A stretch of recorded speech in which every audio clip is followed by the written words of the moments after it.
A couple finds themselves as the haunted victims of the supernatural, and all I can say is at least when the house is haunted, you can always leave it. Hello there to everyone in the land of cyberspace, and thank you once again for returning to ReelScreenReviews.com. I am permanent fixture movie critic Nick Iacobucci, and our next movie review is The Apparition.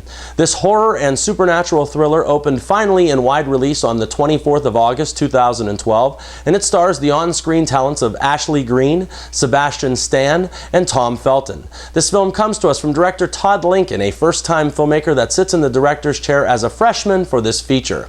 He now attempts to conjure together enough originality, scares, and entertainment to satisfy movie audiences across the country. This tale tells of a young couple named Kelly and Ben that begin to notice odd and strange events occurring at their home sweet home. They soon come to realize that this paranormal entity was conceived during an experiment at a university, and this presence seems to grow on their fear. Well, people, The Apparition is one of those movies that when you're watching it, you know exactly why it was released at this time of the year, and that would be in the dumping ground of Hollywood. This is one of those films that's so bad you really don't know where to begin, but I'm going to try and give it my best shot. I guess that I will start with writer and director Todd Lincoln, and seeing as that this is his directorial debut, I guess that there is really nowhere to go but up.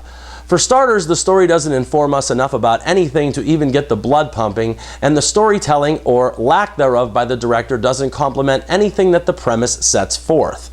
It's as if director Todd Lincoln honestly doesn't have a clue on how to put together any sort of narrative, especially in the horror and suspense departments. Now, the story being brought to life as a supernatural entity is ridiculously basic, and as the film's writer, Lincoln brings absolutely nothing new to the table. The weekly TV shows of Buffy the Vampire Slayer and Supernatural cram much more of a linear story into 44-minute weekly segments than this feature could in just under double that time frame. I love when I'm watching a movie and the characters on screen are made to explain what is going on, because what they're doing is in no way connected to the scene that came before this one. To call The Apparition a written mess with no sense of structure or plot would definitely be high praise indeed. Then his directorial or visual style can be summed up into, I think, teenage date movie. Actually, now that I think about it, even the couple on opening weekend looking to be scared into each other's arms will most likely find themselves leaning on the armrest trying to stay awake. The pace of The Apparition couldn't be worse, and the only thing that I found to be truly scary about it was that $17 million was completely wasted to produce this piece of junk. In the simplest of terms, this is just not scary at all, and never throughout the feature will you ever be frightened in the least. This is the definition of been there, done that 1,000 times previous in 100 different movies, all prior to this one, and all better, I might add. Also, and I could be wrong on this one, what is conjured up is never or was never a living creature. It is just this apparition of unknown origin that has no foundation in humanity. On top of all that, they pretty much give us no basis for its understanding, so I guess what I'm saying is that it was very difficult to be afraid of something that I didn't know anything about. The Apparition has 3 leads, and I hope that they have cashed in on franchises the likes of Twilight and Harry Potter, because if they're waiting for this film to pay the bills, they're going to be on financial assistance before too long. Ashley Genne is little more than a screaming queen. Excuse me, a screaming queen in the shortest underwear that we could find, and Sebastian Stan barely shows up to dial in his performance.